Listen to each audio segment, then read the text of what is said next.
We go.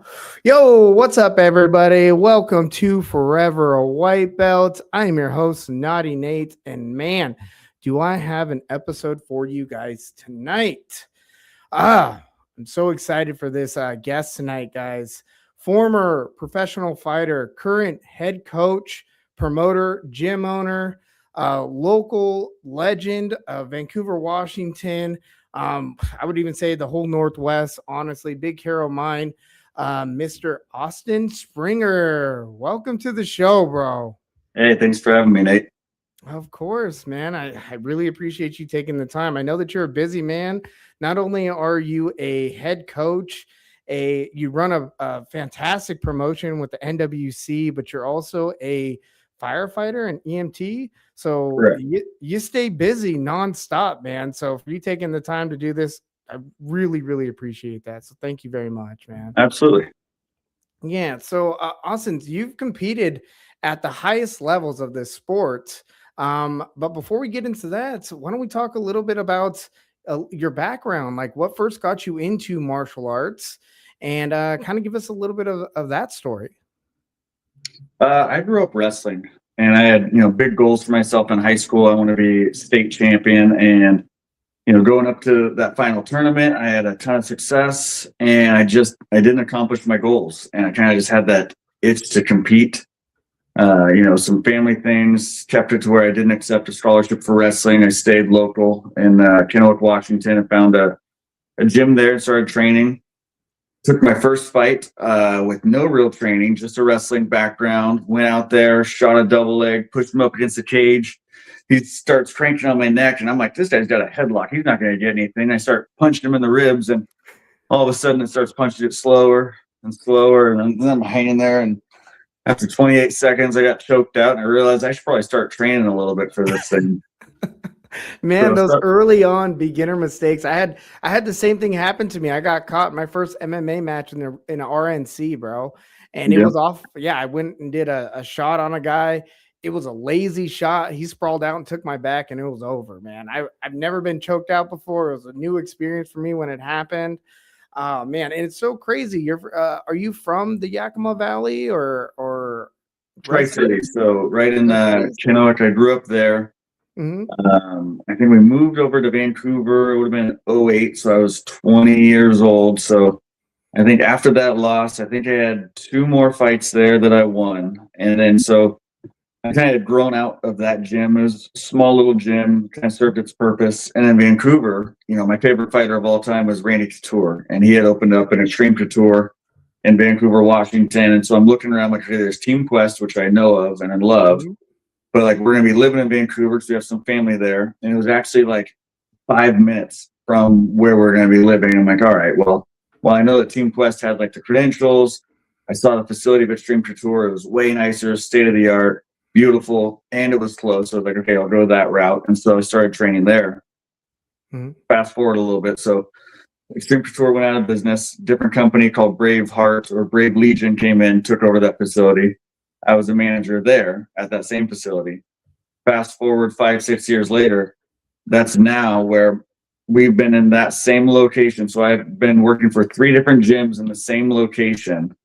And so now our gym has been there for about 8 years now, I believe, just about. But it went from Extreme Couture to Brave Legion to Vancouver Elite, all at the same facility, same address. Well, it's an awesome facility, man. I've been there a couple times, and I love the layout. Honestly, you can get anything you want over at that facility, which is awesome for an MMA gym. I mean, you guys provide full weights, a whole cardio. What is it? Workouts, everything there. Yeah. I believe you guys do a CrossFit there as well, right? So we operate inside of a gym called Fortitude Fitness, and it is like Vancouver's hidden gym. It has, like you said, it has the free weights, the machine weights, the cardio equipment, but then they have basketball courts. They do everything. They do Pilates, they do CrossFits, they do boot camps, they do high rocks. They have 2 saunas, 2 cold plunges, full locker rooms, and we handle the MMA, the kickboxing, the jiu-jitsu portion, but then they also have a sports bar in there. So it's like, on a Friday night, you get done with your class, you want to go have a beer with the boys, you head downstairs and grab a cold one right after practice if you want. Yeah, it covers everyone's needs all the time. I love it, man. It's a fantastic gym. Guys, if you're in the area, that is one gym that you want to check out for sure. Vancouver Elite. Getting back to a little bit of your career, Austin, building up through like the rankings, going through that amateur scene and then turning pro. When did you know that, like, hey, this is really for me? This is what I want to do. And because, like, I guess turning pro and kind of following that road, it's a bumpy road. There's a lot of ups and downs. So where did you find the confidence to pursue like those higher levels of the sport? I remember being a senior in high school. It would have been 2004, 2005, right after the first Ultimate Fighter. They put out on the UFC website a print off application for the next season of Ultimate Fighter. And I had no fights. I had done nothing in the sport of wrestling, but I knew I wanted to fight and I printed it off. And so for me, my wife actually at times got frustrated with me because I didn't have a plan B. It was, I'm going to be a world champion. I don't need to get a degree. I don't need to do these other things. And the reality of it is you have to be the 1% of 1% to make enough money to live substantially for the rest of your life after fighting, because that shelf life for a career is so small. Even, the best in the world need to have likely something to do afterwards, whether it's run a gym, be a coach, or have other endeavors. Mm-hmm. Do you think that you need to have the mindset though that there is no backup plan in order to reach those heights of like the 1% of competitors to be able to compete in the UFC, Bellator, to get nominated to be on like the Contender series and stuff like that? That's a tough question. 'Cause in the moment, I said yes, but looking at now, like over time, what I've noticed for myself is I can take on more and more because I'm getting better at time management, prioritizing what's important. To where it's like when I was younger, I was not nearly as good as prioritizing. Like training is 3 hours a day. That leaves you 21 hours to do other things. There's no reason that you can't be, doing other things, having other goals as well. I can certainly understand the perspective of being honed in and that being your main focus, Mm-hmm. but you can still find success in other avenues and another 21 hours out of the day. Yeah, has that kind of changed, or have you implemented that into like your coaching philosophy? I mean, it's kind of a different philosophy from when you were a competitor. Now you're a coach. So do you kind of like tell your competitors now, like, hey, you have 24 hours in a day, only 3 hours training, do something else, or do you encourage them to really spend majority of their time training? I think it's different for each person, kind of where they're at in their life. If you have, an 18 or 20-year-old, maybe still living at home, doesn't have the same type of bills, and they can really dive in more, sure, you can maybe expose them to more training. Whereas if you have a 28-year-old, he's got one or two kids, got a wife, there's different priorities at I think different stages of your life. And I think that's what's important about a coach is not having a one track fits all mold for how you coach or how you instruct somebody, but understand that different people have different needs and being able to adapt and kind of build around what that individual needs for them. Man, I couldn't agree with you more. I try to do the same thing over at Columbia River Jiu Jitsu is gear the coaching towards the competitor and not have just like a blanket, pamphlet of like, this is what we do, like a hard regimen. I know that in traditional martial arts, they tend to have curriculum that's pretty rigid. Do you feel like MMA can't really follow that same pamphlet because it's such a vast world of techniques? Yeah, I think, I had a guy I really respect, Damon McPherson. He runs a wrestling academy here called the Scale. And kind of, an analogy he gave is like when you have a racehorse, you don't race that racehorse every day. There's some days where you're going to go out and you're going to race that horse. But then there's other days you're just going to take that horse for a walk. And there's some days you're just going to brush that horse because you can't redline the engine essentially every day. There has to be, you know, you have to have light days, you have to have hard days, you have to have rest days. Otherwise, that's how injuries and the burnout happen. Yeah, no, that's solid advice, man. And I actually really appreciate that, honestly, because I'm still kind of new to the coaching scene and developing fighters and whatnot. So that's a great analogy right there. Being able going and competing at some of the highest levels in MMA, what was kind of the thought process going into, let's say, your first professional fight in one of these big shows? What was that pressure like? So I think it was only 2-0 when I fought for Bellator, and it was wild. Like, you know, you go from a regional show. I was fighting at a show called Cage Sport. Is at Emerald Queens Casino. Great event, but it's small little warm up areas. Big enough crowd. It's a couple thousand people, and it was a big field, big lights. But then you go to fighting at the Moda Center where some of the greatest basketball players ever have been. The locker rooms are huge. It really weirded me out. I go take a shower after my fight, and the shower head's like 12 feet up in the air because it's 4 basketball players. But I'm like, that is like, it weirded me out. But it's just a different. It's the same, but it's different. It's you kind of have to mentally prepare, I guess, for. There's going to be nerves. There's going to be anxiousness. Inevitably, there's going to be some form of self-doubt that creeps in. And it's just kind of going back to what got you to that point. Right. Training, listening to your coaches, following a regimen, being strict, putting in the hard work, and knowing that you deserve to be there at that point. Like, I wasn't the best fighter in the world when I fought at Bellator. I wasn't the best fighter in the world when I fought at, in the UFC. But part of being a fighter is taking opportunities and taking advantage of them when they come, because a bigger opportunity is hardly ever going to show up when you expect it. It's going to be when you least expect it, when you're not ready, when you might have a little bit of an injury. But that's what being a fighter is persevering through that and finding a way to win, of not letting that be a setback. It's different. If you have a torn ACL, sure, that's one thing. But it's just finding a reason why rather than a reason why not to. Oh, I love it. Yeah, that's great advice too, man. Yeah. I love it. Austin, you're dropping all kinds of gems on me today, man. I really appreciate that, honestly. So yeah, you went out to Bellator, you competed over there, you competed at the UFC. Which would you say was the most stressful for you, or the most high stakes? Was it the Bellator event, or was it competing for the UFC? I think at each stage, each one you felt the biggest. Bellator was first, that felt the biggest.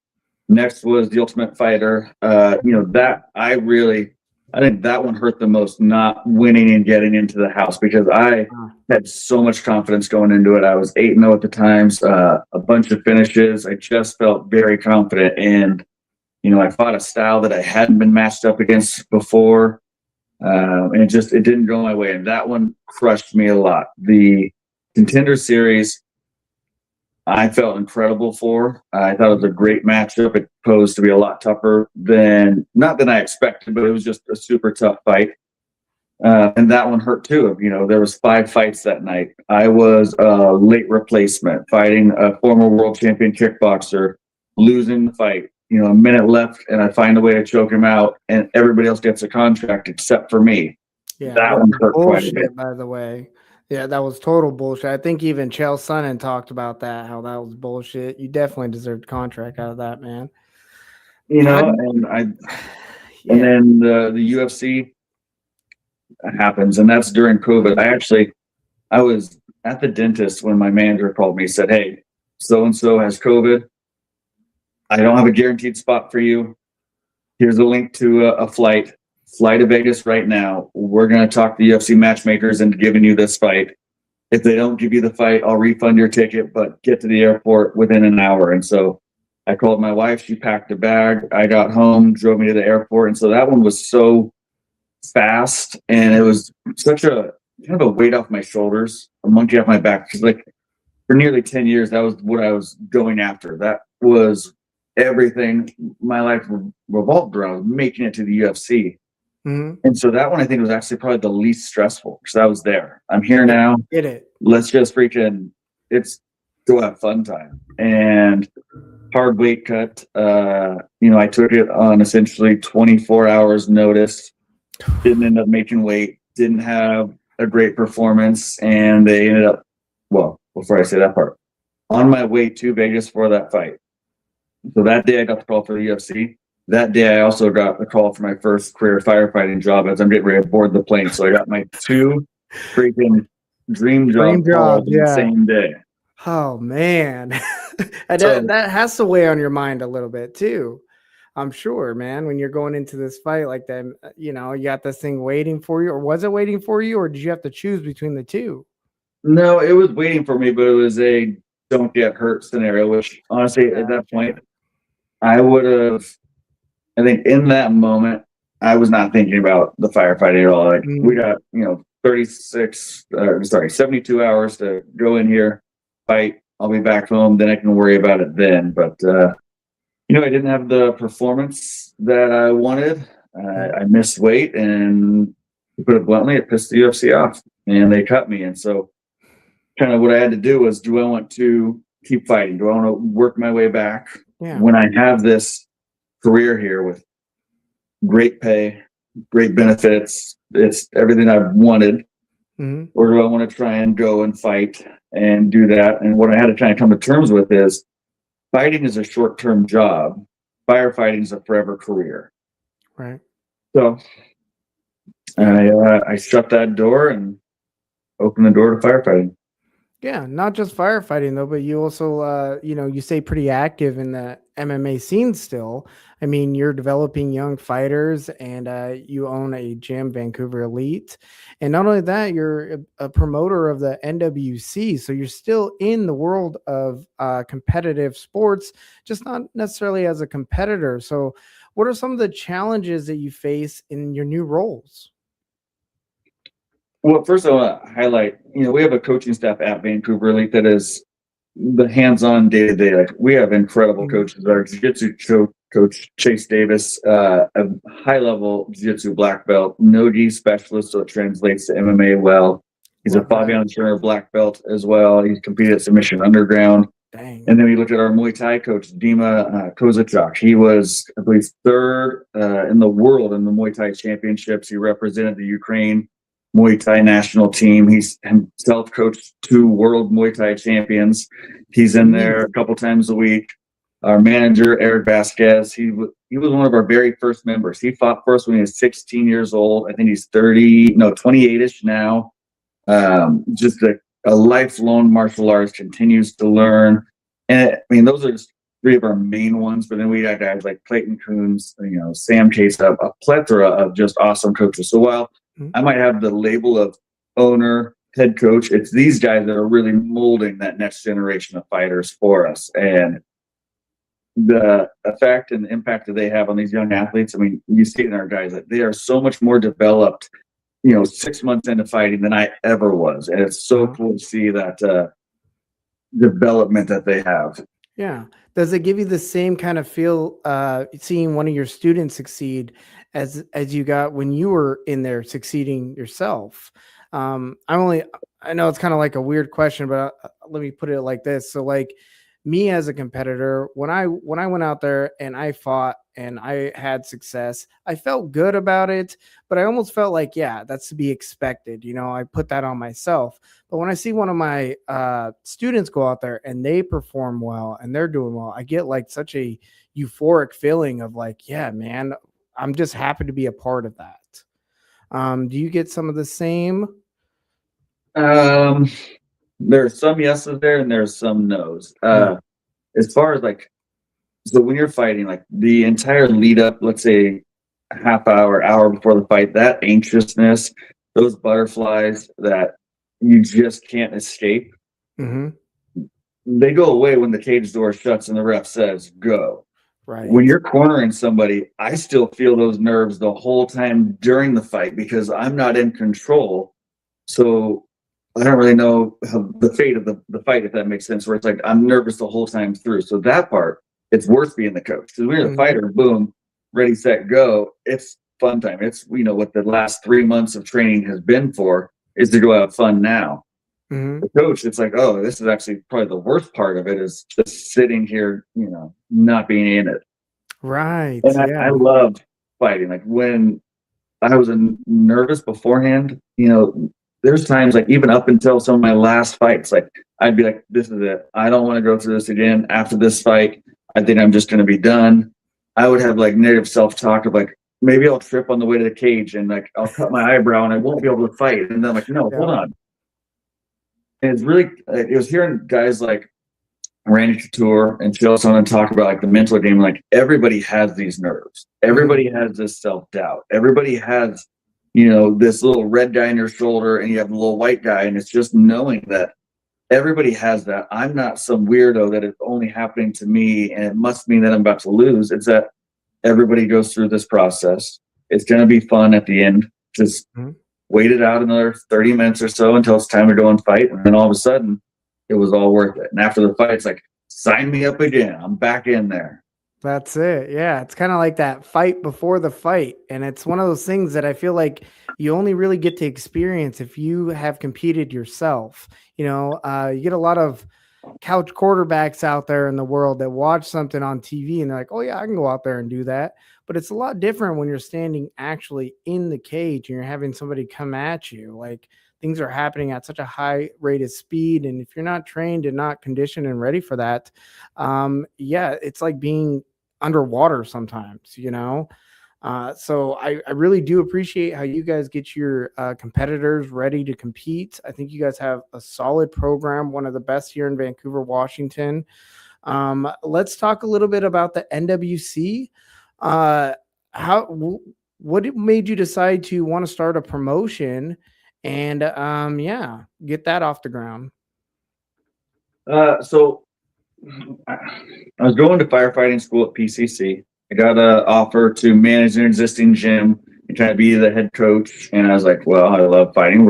I would love to go in corner. And it got to where I was, I was probably cornering every other weekend. And so I'm seeing these different shows and I'm seeing the good ones and I'm seeing the not so good ones. And they're not huge differences. It's little small differences that really made you be a more elite promotion. It was ones that was doing things like ticket sale commissions. Well, we'll get in that second. So what I saw was there's an opening there because I wanted to have a fight promotion that was something that as a coach, I wanted to take my athletes to and I wanted to come back to, but I was also still competing. So I wanted to have a promotion that I myself would want to go and compete for, a promotion that gives ticket sale commission, a promotion that gives fuel reimbursement, gives out free shirts or gear.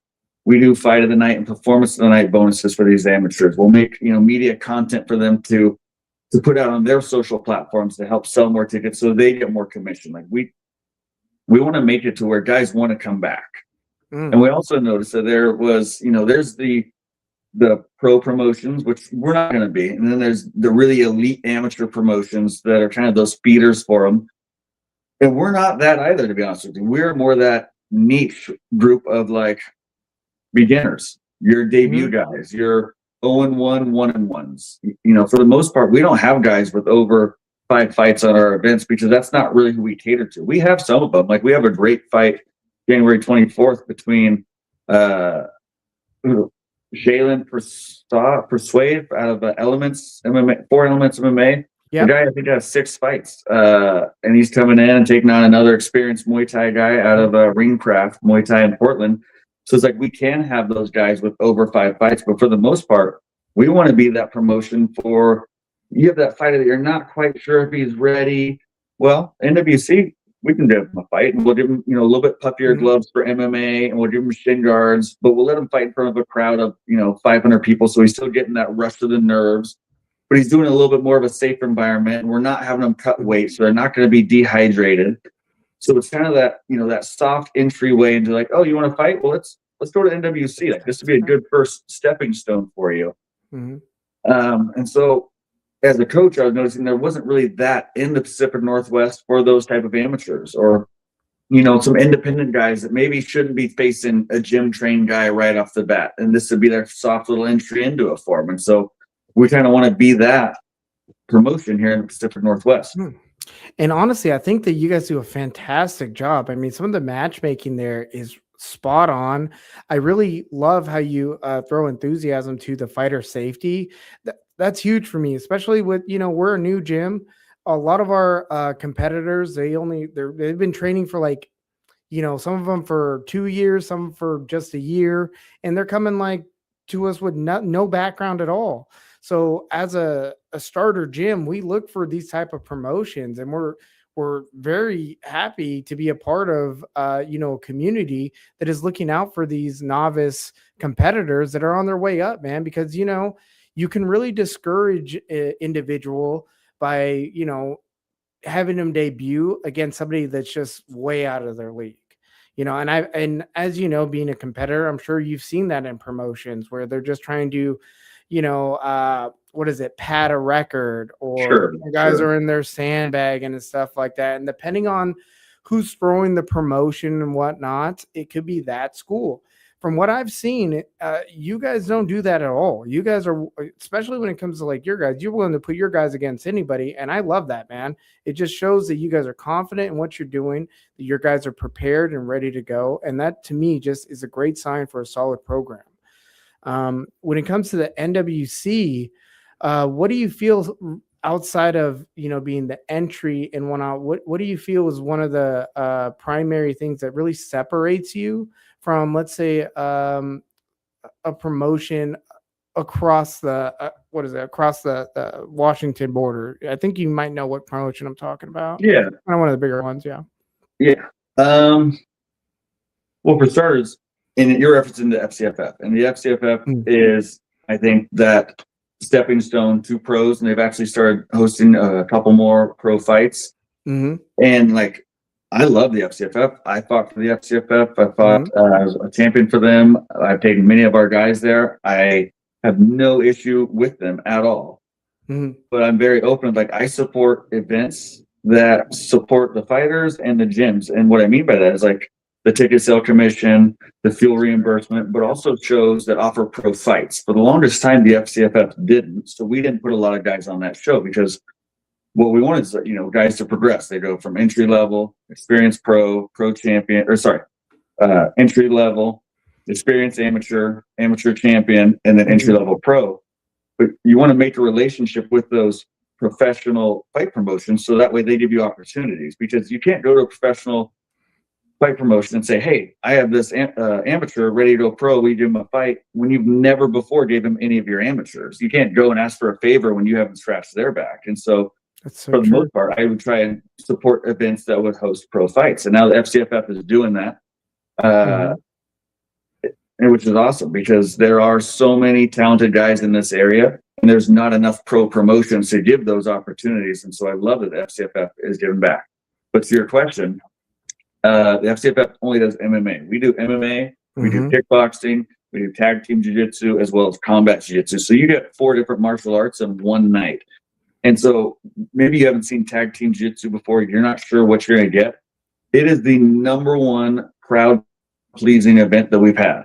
Better than title fights, better than women's fights. Tag team jiu-jitsu. You have people that have never seen jiu-jitsu. They hate wrestlers. They only want to see knockouts in the UFC. But they're on the edge of their seat. They're standing up, holding their beer in the air, cheering for guys that they don't even know, because they don't know what's going on, but they're freaking loving it because it's nonstop action. And I think that's been what's been really cool about, the NWC is throwing that in. You might have an MMA fight, you know what to expect. Oh, shoot, kickboxing match. I kind of know what kickboxing is. I know what the UFC is, but like, okay, kickboxing, I get this. It's what I like about that aspect. And all of a sudden, you get this totally different one. And then you get a jiu-jitsu enthusiast that's also, maybe a wrestler, MMA guy. Is like, well, I want to mix them in, but I really don't want to do any striking while standing. Combat jiu-jitsu fills that gap. You have takedowns once you hit the ground. Then it's a real life fight, because jiu-jitsu, as pure and fun as it is, it's not real life. Because if I get in a fight with somebody and we're on the ground, there's no way I'm just going for a freaking rear naked choke. I'm going to still try and elbow him in the face, punch him in the head. And so that's where combat jiu-jitsu kind of fills that void too. And it's cool that on one night you can have all these different aspects to kind of just keep you entertained throughout the entire evening. And then usually we'll have fights going in the bar too. So if you leave the gym to go get a drink, go to the bathroom, get a slice of pizza, up on the big screen TVs, you're now going to have the Paramount fights going every single time. So January 24th, you can go in and watch Justin Gaethje versus Patty Pimblett or Kayla Harrison versus Amanda Nunes simultaneously while you're watching Josh Walloway versus Derek Evangelista fight for the NWC championship. So it's an all-in-one encompassing event. You're not missing anything. You just show up to the event. You're not missing one thing for sure, man. I really love how you accommodate all that in just one facility. And the variety of matches that you guys host is also phenomenal, because like you said, sometimes it gets kind of stagnant when you're going and you're just seeing one style of fighting. People like different aspects of it. If you're into like seeing the striking aspect, you're going to want to see like one of these kickboxing matches. You're not going to want to see a whole bunch of grappling. But also on the flip end, like you said, even if you're not a fan of the jiu-jitsu aspect, these tag team jiu-jitsu matches, being someone that had never seen one prior to your event, man, those are super fun to watch. They're chaotic. I love how they can drag their opponent to a corner and then they can kind of bully them like a 2-on-1 for a second there. Yeah. I think it's phenomenal. It's great. And I think that that's going to probably, grow as, the sport grows and whatnot. But I can't wait to see the future of that. Speaking of futures, where do you see the NWC in the next 1 to 3 years? So we make little gains every time. We're constantly trying to put back into the company. One thing we don't want to try and do that so many companies have done before is try and go too fast, or grow too fast rather, and think that we're bigger than what we are. We know where we are. When we have a box, and we're going to try and stay in it, but we're going to try and enhance the fan experience during that, and enhance the fighter experience during that. And so some of those things are, it was only a couple events ago where we introduced the fight of the night and performance of the night bonuses. Ideally, we'd like to start paying higher in commission. We'd like to start giving out bigger and better prizes for the fight of the night, performance of the night. Little things that go a long way, like increasing maybe lighting or increasing the sound, the overall experience. Because right now, we do a fantastic job of the energy, the atmosphere. Our DJ does an incredible job with the music to basically keep everybody's having fun the whole time. There's not a dull moment during it. People aren't bored. It's just a really good time where we have multiple people that, okay, for the most part, if I'm going to watch a fight, I know somebody that's there. If it's a local fight, the majority of ticket sales for most promotions are based off a fighter that's going to be fighting. But what we're noticing is based off the experience that we're creating, we're having people come that aren't coming to watch a certain fighter. They're coming for the event. And so that's what we want to keep doing, is making it something, there's nothing going on Saturday night in Vancouver. For $35, you can get a ticket and go watch awesome fights, incredible venue, great time, and you're not breaking the bank to do it. Yeah, no, I think it's fantastic. I mean, the event itself is a wonderful thing. And what you guys are doing for the competitors, man, I mean, the fact that you're cutting them in on these tickets, the commission, you're giving away bonuses and stuff. And a lot of, again, guys, these guys are amateur fighters, and not to mention it's a lot of them with under 5 fights. Where are you going to find that anywhere? I've never heard of that before, where they're getting some kind of, income or some kind of kickback from a promotion. I mean, when I used to compete in MMA and stuff, it was kind of like you signed up, you got beat up, and you went home. Sometimes they'd buy you a beer or something, but outside of that, you didn't get nothing, man. And maybe a cheap medal or something. But the fact that you guys are actually looking out for them on a financial level, as well as taking care of their health. I mean, you guys have a great medical staff there. I noticed you guys give chiropractic type of massages prior to their fights and after, which again, something I don't see at many events. You really do take care of these guys, and I find that to be next level. And I think that that's really going to go really far in pushing this promotion to these higher levels. Let me see here. How important is it to have a good relation between gyms, other promoters, and your competitors? Oh, immensely. I have the benefit of being that I've lived here so long, competed, most of the gyms I've either competed with or against, and have, long-standing relationships where teams trust me. And that's one of the biggest things is, you're talking about how there's no mismatches. One of the hardest things to do is build back from a bad reputation. If I start setting guys up and lying to teams and doing shady crap, I'm not going to get support from that gym again. That's a bad business model. Put aside morals if I wouldn't do that. Like, it's just bad for business. And so it's great to have that relationship with coaches where they trust me. They know if they say, hey, my guy's super green. Can you take care of him? And I say yes. Then I'm going to follow through with that. I'm going to get him a fair fight and do my very best. Because without the fighters, there is no show. Mm-hmm. And without the teams and the coaches' support, then there's no show. So Yeah, it's and I love important. Yeah, I love that. And do you think you being a former competitor, I mean, you've kind of gone through all the rings. Do you think that that kind of gives you that philosophy on how important those relationships are? Oh, for sure. Yeah, Yeah, nice. absolutely. Like being that I've been there and experienced it, I know what I want from a promotion and what I don't want, both from the athlete and the coach's perspective. And I try my best to maintain that. And like Yeah. to not settle, like, it used to be that we just have a couple EMTs there, but now we have, Washington, Oregon licensed doctors there. We have, Mhm. we go above and beyond what the regulations require for our amateur event. We try and make it as close to being ran like a professional event as possible. One thing I did want to point out, with be clear, we're not paying the athletes. As an amateur athlete, you That's can't be correct. paid. We're giving them a commission for ticket sales. So when somebody goes online to northwestchampionship.com, types in Josh Walloway, they want to see him fight, or they go buy a ticket. They have the option to type in Josh Walloway, I'm coming to see him fight. Our system creates a spreadsheet. That way, the more they sell, the higher commission that they get.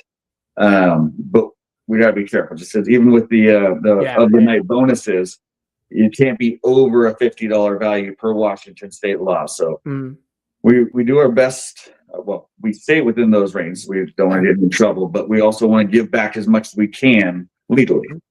Yeah, and again, I really do appreciate that. I mean, it's funny how the state puts kind of regulations on that, and you guys are like right there at the right where they're allowing you. You're right there, and that just again, guys, goes to show you guys what an awesome promotion this is and how much effort the promoter is putting into it so that he can provide not just a great show for the audience, but also a great experience for the competitors. And again, I can't stress enough, that is what makes a great show. It makes a long lasting show as well, to give you some longevity in this sport. I mean, it's all about that character for sure. Any advice, Austin, for any fighters looking to compete in the NWC? Enjoy the process. Like, I wish that earlier in my career I would have known that there's going to be the nerves, been okay with it, known that it'll pass, and just enjoy the ride and the journey and not be so focused on the destination, because the destination is there for a blip in time, but the journey to get there lasts years, and that journey is freaking awesome. And just soak it in, because once it's gone, you're going to miss it. Yeah, man, that's wonderful advice, bro. And hey, guys, open your ears when this guy's talking, because he's been through it all. Like I said, not too many individuals have reached the peaks that you have in this sport, man. So we definitely have a lot of people looking up to you. I mean, I hear about you all over Vancouver. Everybody's always saying wonderful things about you. So I think that right there, it's a credit to your character for sure, man. So whatever it is you guys are doing over there, keep doing it, because it's fantastic. I appreciate that, Nate. Of course. Before I let you go, let me hit you with some rapid fire stuff real quick. What's your favorite moment as a fighter? Winning the Contender series. Boom. That's a solid moment. What about as a promoter? What's your favorite moment as a promoter so far? I believe it was 2 events ago. We reached 100,000 views on our social media for like the 4 weeks leading up to it, and had an incredible sellout event. We've had a good string of sellout events, but that one we actually opened up additional seats as well. And so it's been a wild ride. Yeah, I bet it has, man. Isn't it crazy when you see these things grow too? It's just such a beautiful thing, man. Getting all that hype. One lesson you had to learn the hard way. Oh, and I mean this as nice as I can. Fighters are going to disappoint you. Inevitably, it's a selfish sport. And while there are some incredible humans that I've coached and met, there's also been an equal amount of like guys that said, yeah, if you just give me this free month, I'll do this for you, or I can pay next month, or can I borrow this amount of money? I promise I'm good for it. And it's like, I've been burned a couple times. Yeah, been Or there too, bro. Yeah. along with that, that same philosophy of guys, Mhm. no call, no show in fights. We've had that happen once or twice. Now, is it that often? No. We've been putting on fights for 15 years and it's, less than a handful, but of the most sour times, that would be one of them.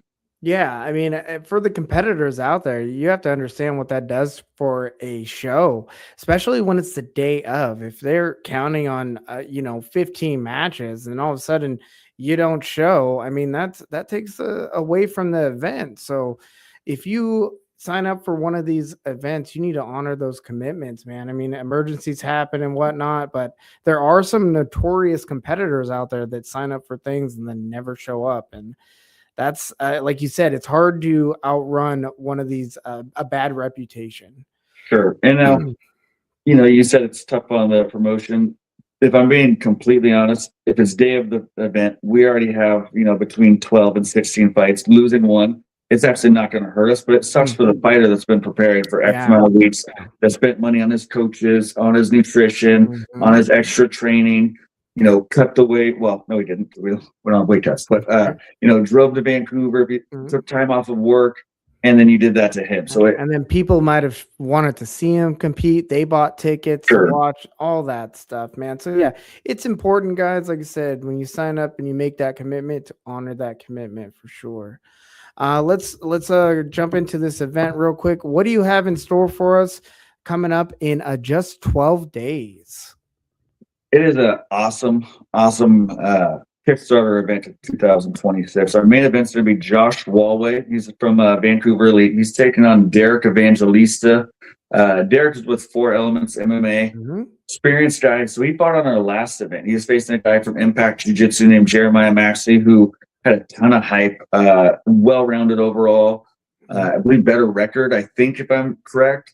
And Derek just went out there and systematically broke him down and kind of just really skyrocketed as far as like, we had no idea who this guy was, what he Yeah. was going to be. And all of a sudden, he's out here beating up one of our experienced guys that's been with us, well, both kickboxing and MMA. Yeah, And then I you was have Josh. actually at that event. I saw Derek. I saw how well he did, and he was such a shock to me too. I actually did an interview with Derek the following week after your events. I Okay. was able to get him on the show and speak with him. Very awesome individual, solid guy, and I'm excited to see him fight again. And he's taking on Josh Walway, who Josh is 1-0 in MMA, 1-0 in kickboxing, just turned 18. Ooh. He works at the gym, lives at the gym, there all the time. Less experienced, but he's got that young learning curve to where like he's taking in information Mhm. nonstop, always being at the gym.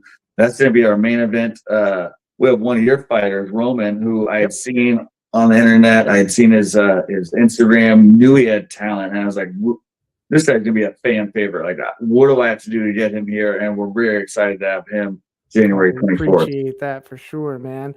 Yeah, we've been sitting on Roman for a little bit. So he's done a few matches with the scrapyard. He's another young kid too. We've been kind of easing him into the competition world, and we're very proud of him, and we're very excited to watch him compete come the 24th. Do you guys have any tag team jujitsu matches scheduled or anything like that? We're hoping to. We put some feelers out. We're just waiting on the final thumbs up from a couple teams, but That's we try and have at exciting. least one every time. Ideally, what we want to do in one of these upcoming events is do a 4-team tournament to actually have an event featured sponsor that maybe throws a couple $100 at each team. Or because with jiu-jitsu you can get away with paying them, which is so weird that you can do it in jiu-jitsu but not MMA. There's so many rules that just don't make sense, but that's a different Right. podcast, different time. Mhm. For sure, man. Well, I'm really looking forward to those. I've been talking to some guys at the gym. I've been trying to get my jujitsu up too. I may end up doing one of these tag team jujitsu matches if I can get one of my young guys Oh, that'd be awesome. carry the load for me, and then me just kind of stand off to the side and look, like I know what I'm doing. Yeah. But yeah, man, those matches, like I said, they're entertaining, they're chaotic, and they just look fun as hell. So I'm so happy that you guys are throwing those on. I'm excited for the upcoming event. Yeah, man. I'm not going to hold you here all night. So why don't we let the people know on where they can purchase tickets, where they can follow you personally, and how they can follow the NWC. Okay, for starters, those tickets are going to be at northwestchampionship.com.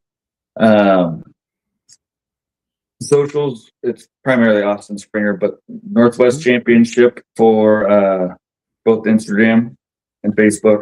Vancouver Elite, if you're in the Vancouver area, you don't currently have a gym interested, check out VancouverEliteMMA.net or Vancouver Elite MMA on both those same social platforms. Real quick, I do want to thank some of our sponsors. We have some awesome sponsors that continue to be there with us that help, give back to the experience of the fighters and the fans. And those are 5-Star Auto Body, Bob's Paintland, Clark County Concrete, Anvil Batting Cages, All City Print does some of the best work. They have clients from like Southern Oregon coming up to Vancouver because the quality is awesome and great prices. But so Saturday, January 24th, NorthwestChampionship.com. Those doors are going to open at 4 p.m. The fights start at 5. Fights should end at about 8 p.m. And then we're heading down the road to Double Barrel Tap House for the official NWC after party. Love it, man. Well, I can't wait to see you there, Austin. Again, I really appreciate you taking the time tonight to jump on and do a little podcast with me. The NWC, one of the top promotions here in the Northwest, guys. And like Austin was saying, if you're in the Vancouver area, stop into Vancouver Elite, take a class, get to meet the folks, and really start that martial journey. Thanks again, Austin. I'm going to let you go now. And brother, I'll see you later. All right. All right. Later, Nate. All right, bro. Take her easy. Man, what a amazing guest, guys. I sometimes I get I stutter and stuff, and I get kind of like fanboy out. And this is one of those times, man. Austin is like I said, he's a local legend here in Vancouver, Washington. The man's been to the very peak of this sport. So I really admire individuals that have, made that sacrifice to hit the pinnacle of MMA and martial arts, because I'm a big fan of it. It's what I also do. So when I meet these guys that have, really dedicated their lives to this, man, like I said, I really admire that stuff.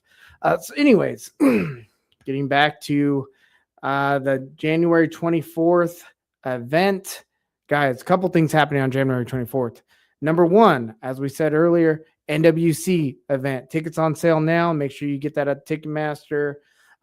If you can, show up for our boy Chef. It's going to be Roman F.A.W.B right there. Click him. And maybe he'll get a little bit of that commission. Also on the 24th, there will also be the first Scrapyard event of 2026. Be sure to check that out. You're going to need to get your pay-per-view access on their YouTube channel. It's only $4.99, guys. Check it out. If you have that, get a hold of me, because we're also going to be having a watch party. I believe Red Fox is going to be hosting that one, because I'll be at the NWC event helping corner the chef. So I'll probably be on the watch party for a minute. Maybe 30 minutes or so, depending on what time I need to be at the event. But yeah, be sure to tune into that so I can say hello. And if you're in the Vancouver area and you'd like to train with me, stop into Columbia River Jiu-Jitsu. I will be there tomorrow at 6 p.m. I believe we have gi class followed by our competition class at 7. If you'd like to get any more of my schedule, just reach out to me directly, and I'd be happy to set you up on my training schedule so that we can catch some rounds. Anyways, thank you guys for tuning in tonight. Another big shout out to Austin Springer for taking the time to do this. And I hope to see you all soon. Be sure to like, share, and subscribe. Thanks, guys. Take it easy.